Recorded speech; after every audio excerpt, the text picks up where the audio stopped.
Një shtetas shqiptar me të kaluar kriminale fitoi betejën ligjore për të qëndruar në Britani.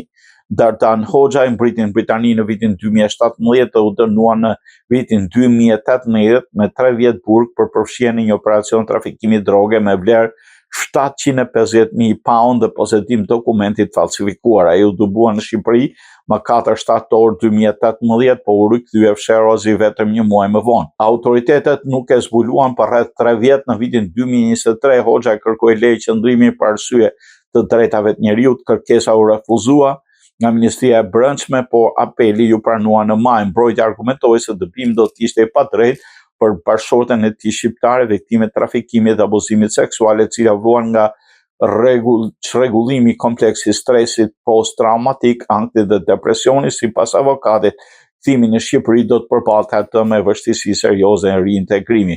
Punonjësit social dëshmuan se Hoxha luan një rol pazëvendësueshëm në stabilitetin emocional dhe fizik të familjes. Gjyqtarja Fiona Lincaj vendosi se argumentet ishin ligjërisht të mjaftueshme e u kritikoi Ministrinë e Brendshme se nuk shpjegoi si shërbimet sociale mund të zëvendësonin mbështetjen e Hoxhait pas dëbimit të tij.